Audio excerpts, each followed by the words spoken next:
Hello students, स्वागत है आप सभी का मेरे यूट्यूब चैनल विज्ञान क्लासेस में। पिछले वीडियो पे हम लोगों ने परमाणुविक केंद्रक यानी एटॉमिक न्यूक्लियस के पार्ट 1 भाग 1 के बारे में देखा था। आज हम लोग इसी चैप्टर का जो बचा हुआ पार्ट है उसके बारे में डिस्कस करेंगे। तो चलिए शुरू करते हैं आज का वीडियो। तो न्यूक्लियर ऊर्जा क्या है? वे सभी भौतिक प्रक्रिया जो परमाणुओं के न्यूक्लियस से संबंधित है उसे हम लोग न्यूक्लियर प्रतिक्रिया कहते हैं, है ना? और ये जो न्यूक्लियर प्रतिक्रिया है उस समय जो ऊर्जा उत्पन्न होता है उसे हम लोग न्यूक्लियर ऊर्जा कहेंगे। जैसे एक भौतिक प्रक्रिया जो परमाणु के न्यूक्लियस में परिवर्तन से संबंधित होती है न्यूक्लियर प्रतिक्रिया कहलाती है, और न्यूक्लियर प्रतिक्रिया के समय जो ऊर्जा मुक्त होती है वो न्यूक्लियर ऊर्जा कहलाती है। ठीक, तो ये जो न्यूक्लियर ऊर्जा है ये दो प्रकार के न्यूक्लियर प्रतिक्रिया से हमें प्राप्त हो सकते हैं। पहला है हम लोगों का न्यूक्लियर फिजन, दूसरा है हम लोगों का न्यूक्लियर फ्यूजन। तो ये दो प्रतिक्रिया है, एक है न्यूक्लियर फिजन, एक है न्यूक्लियर फ्यूजन, जिसके द्वारा हमें न्यूक्लियर ऊर्जा प्राप्त होता है। जैसे न्यूक्लियर प्रतिक्रिया के समय न्यूक्लियस की बहुत छोटी मात्रा नष्ट होती है जो अत्यधिक ऊर्जा की मात्रा में परिवर्तन होती है।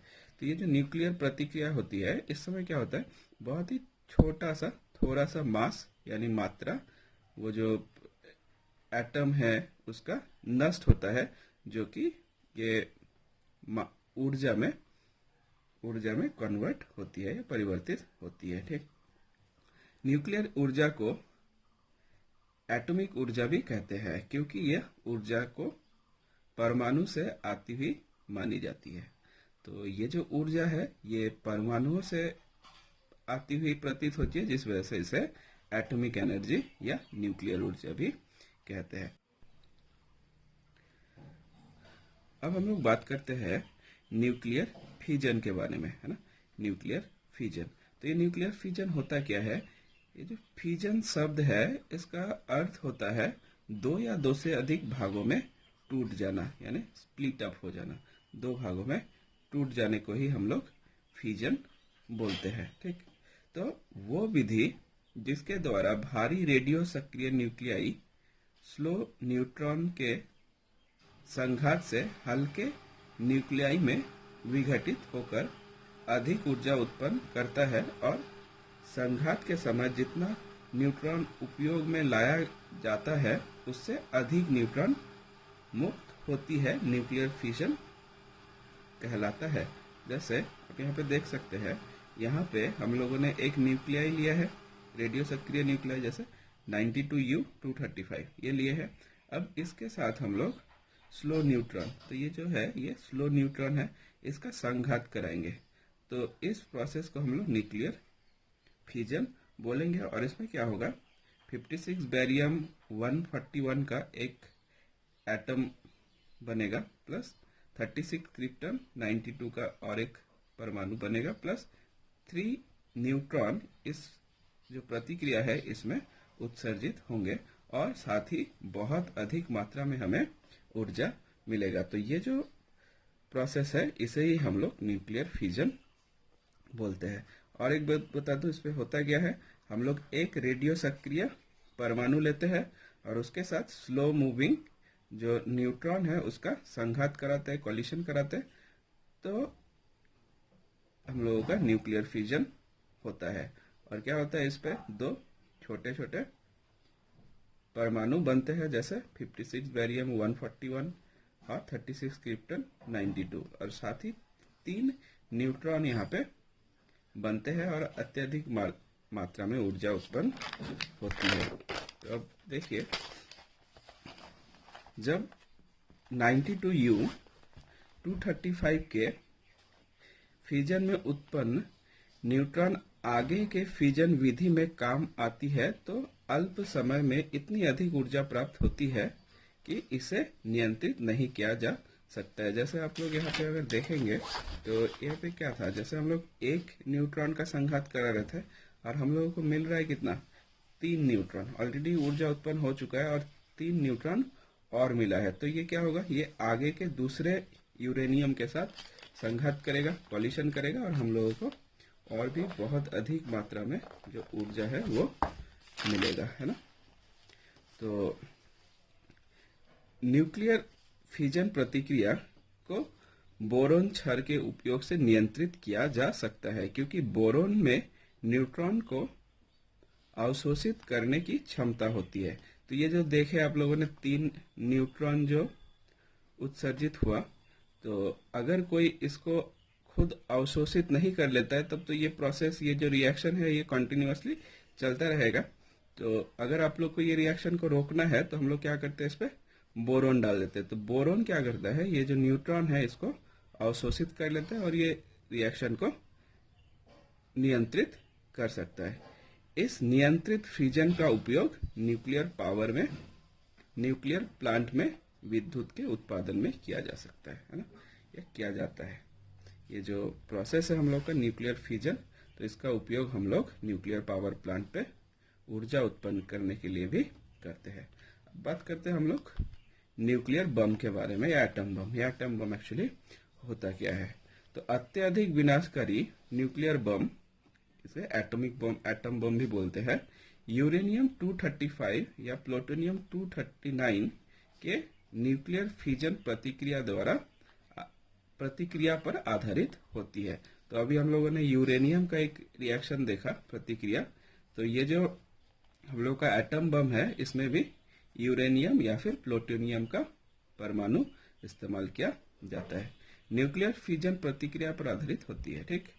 अब न्यूक्लियर बम में यूरेनियम 235 या प्लूटोनियम 239 का फिजन प्रतिक्रिया होती है, जिसमें अल्प समय में अत्यधिक परिमाण में ऊर्जा उत्पन्न होती है। ये उत्पन्न ऊर्जा चारों तरफ विनाश का कारण बनती है ना। तो 92U235 और 94Pu, ये प्लूटोनियम है, 239 के फिजन पर बना परमाणु बम जापान के हिरोशिमा और नागासाकी पर 1945 में द्वितीय विश्व युद्ध के समय गिराया गया था। ये आप लोगों ने इतिहास पे भी पढ़ा होगा कि 1945 में द्वितीय विश्व युद्ध में अमेरिका ने जापान पे एटम बम गिरा दिया था, है ना। तो वो यही था। दोनों एटम बमों में भारी मात्रा में जन धन की क्षति हुई थी। अब बात करते हैं ये जो ऊर्जा है, इतना सारा ऊर्जा जो है वो कैसे उत्पन्न होता है। ये जो न्यूक्लियर फिजन है, इस प्रतिक्रिया में इतना ज्यादा मात्रा में ऊर्जा उत्पन्न क्यों होता है, तो इसे हम लोग आइंस्टाइन के मास एनर्जी संबंध से समझ सकते हैं। जैसे आइंस्टाइन ने एक संपर्क दिया था E=mc², जहाँ E क्या है, ये E है ऊर्जा की मात्रा, कितना ऊर्जा उत्पन्न होगा उसकी मात्रा है, और m क्या है, नष्ट हुई मात्रा, और c क्या है, प्रकाश का शून्य में वेग। तो आप लोग देख सकते हैं E बराबर क्या है, mc², और ये c जो है इसका मान कितना होता है, c का मान बहुत अधिक है। ये क्या है, प्रकाश का वेग है शून्य में, जो कि 3 × 10⁸ मीटर प्रति सेकेंड है। तो ये बहुत बड़ा नंबर है, मतलब 3 के साथ आपको 8 0 अगर लगाएंगे तो जो नंबर आएगा उतना प्रकाश का वेग है। अब मान लीजिए ये क्या है, इसका भी स्क्वायर करना है ना, और उसके साथ आप अगर मात्रा को गुना करेंगे तो जो वैल्यू आएगा, जो मान आएगा, वही हम लोगों का ऊर्जा का मान होगा। तो आप देख सकते हैं अगर मात्रा बहुत कम भी अगर नष्ट हो रहा होगा, तो मात्रा के साथ जब हम लोग प्रकाश के वेग के स्क्वायर का जब गुना करेंगे तो वो जो मान होगा वो बहुत बड़ा होगा, जिस वजह से हम लोगों का बहुत ही थोड़ा सा मात्रा नष्ट होने से भी बहुत अधिक मात्रा में ऊर्जा प्राप्त होता है, ठीक। प्रकाश का वेग बहुत अधिक होता है, अतः बहुत कम मात्रा के नष्ट होने में अत्यधिक ऊर्जा उत्पन्न होती है। न्यूक्लियर प्रतिक्रिया में मात्रा में कमी, अत्यधिक परिमाण में ऊर्जा उत्पन्न होती है। तो ये जो मात्रा का कमी है इसी के वजह से हम लोगों को इतना सारा एनर्जी प्राप्त होता है। एक पावर प्लांट जिनमें भाप बनाने तथा टरबाइन घुमाने के लिए आवश्यक ऊष्मा न्यूक्लियर प्रतिक्रिया द्वारा प्राप्त होती है, न्यूक्लियर पावर प्लांट कहलाती है। न्यूक्लियर पावर प्लांट में न्यूक्लियर फिजन प्रतिक्रिया का उपयोग विद्युत के उत्पादन में किया जाता है। ठीक, अब बात करते हैं हम लोग न्यूक्लियर फ्यूजन के बारे में, है ना। वो हम लोगों ने न्यूक्लियर फिजन देखा था, अब हम लोग का न्यूक्लियर फ्यूजन है। तो चलिए देखते हैं ये क्या। फ्यूजन शब्द का तात्पर्य जॉइन या कंबाइन से है। यह हल्के एटॉमिक न्यूक्लियाई के बीच होने वाली एक न्यूक्लियर प्रतिक्रिया है जिसके परिणाम स्वरूप भारी न्यूक्लियाई का निर्माण होता है और अत्यधिक परिमाण में न्यूक्लियर ऊर्जा मुक्त होती है। जैसे उस पे आप लोग देखेंगे कि उस पे बड़ा सा कोई परमाणु था, वो टूटकर छोटे छोटे परमाणुओं पे विभक्त हो जा रहे थे, है ना। मतलब बड़े परमाणु टूटकर छोटे परमाणु बन रहे थे और ऊर्जा उत्पन्न हो रहा था। अब इस पे हम लोग देखेंगे न्यूक्लियर फ्यूजन पे, यहाँ पे आप लोग देखिएगा कि छोटे छोटे परमाणु आपस में जुड़ करके एक बड़े परमाणु बनाते हैं कंपेटिबली ये छोटे वाले, और इस प्रोसेस पे जो ऊर्जा उत्पन्न होता है ये हम लोग का न्यूक्लियर फ्यूजन है। तो ऐसे प्रतिक्रिया केवल अत्यधिक तापमान पर हो सकती है। चूंकि न्यूक्लियर प्रतिक्रिया के होने के लिए अत्यधिक ऊष्मा की जरूरत होती है, इसी वजह से इसे हम लोग थर्मोन्यूक्लियर प्रतिक्रिया भी कहते हैं। इस प्रतिक्रिया में उत्पन्न न्यूक्लियस स्थायी होती है और कोई चेन प्रतिक्रिया नहीं होती है। जैसे पिछले वाले पे हम लोगों ने देखा कि 3 न्यूट्रॉन्स उस पे उत्पन्न हुए और ये 3 न्यूट्रॉन्स फिर से किसी के साथ प्रतिक्रिया करके ये जो प्रतिक्रिया है वो कंटिन्यूअसली चलता रहेगा, है ना। जिस वजह से वो चेन रिएक्शन होते थे, मतलब कंटिन्यूअसली होते रहते थे। लेकिन यहाँ पे जो है इस प्रतिक्रिया में उत्पन्न न्यूक्लियस स्थायी होते हैं और कोई चेन प्रतिक्रिया नहीं होती है। इसमें उत्पन्न ऊर्जा फिजन प्रतिक्रिया से बहुत अधिक होती है। जो पिछला वाला हम लोगों ने देखा था फिजन प्रतिक्रिया, उसके मुकाबले फ्यूजन पे जो ऊर्जा उत्पन्न होने की मात्रा है ये बहुत ही अधिक है। अब चलिए हम लोग देख लेते हैं कि किस तरह से न्यूक्लियर फ्यूजन होता है। जब ड्यूटेरियम परमाणु, ड्यूटेरियम मतलब हेवी हाइड्रोजन एटम 1H2, इस तरह से दिखाते हैं ड्यूटेरियम को, बहुत अधिक तापमान पर तथा बहुत उच्च दबाव पर गर्म किया जाता है तो दो ड्यूटेरियम न्यूक्लियाई आपस में संयोग कर हीलियम का एक भारी न्यूक्लियस बनाता है और न्यूट्रॉन उत्सर्जित होता है। इस प्रतिक्रिया में अत्यधिक ऊर्जा मुक्त होती है। तो इस पे क्या होता है, देखिए दो छोटे छोटे परमाणु है जो कि ड्यूटेरियम है 1H2 1H2। अब ये दोनों आपस पे जुड़ जाते हैं, फ्यूजन होता है इनमें और 2He3 बनाता है, जो कि यहाँ पे 1 था इसका परमाणु संख्या, इसका 2 है तो 2He3 बनाता है प्लस एक न्यूट्रॉन यहाँ पे उत्पन्न होगा और अत्यधिक मात्रा में ऊर्जा उत्पन्न होती है। न्यूक्लियर फ्यूजन प्रतिक्रिया में उत्पन्न ऊर्जा न्यूक्लियर फिजन से बहुत अधिक होती है। न्यूक्लियर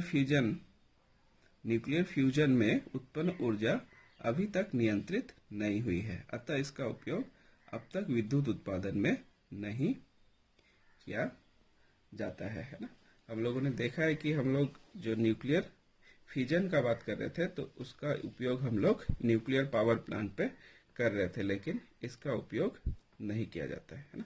इस प्रतिक्रिया का उपयोग हाइड्रोजन बम बनाने में होता है। ऊपर जो हम लोगों ने हाइड्रोजन बम के बारे में देखा तो उसमें इसका उपयोग किया जाता है। ठीक, अब बात करते हैं हम लोग सूर्य और तारे में ऊर्जा का स्रोत क्या होता है ना। तो सूर्य और तारों में ऊर्जा का स्रोत न्यूक्लियर फ्यूजन प्रतिक्रिया ही होता है।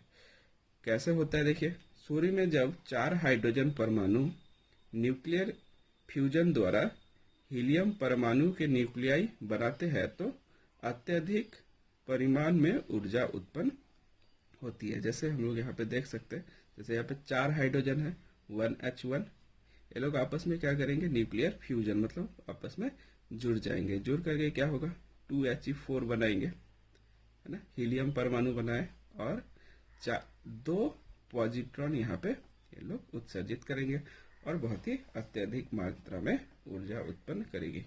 इसी वजह से जो हम लोगों का सन है, सूरज है, वो हमें हमेशा ही कंटिन्यूअसली रोशनी देती रहती है ना, क्योंकि उनके अंदर सूर्य के अंदर क्या होता है, कौन सा प्रतिक्रिया होता है, न्यूक्लियर फ्यूजन प्रतिक्रिया। ठीक, ओके, तो इसी के साथ हमारा ये जो चैप्टर है ये भी समाप्त होता है। तो तब तक के लिए बाय, मिलते हैं अपने नेक्स्ट वीडियो पे।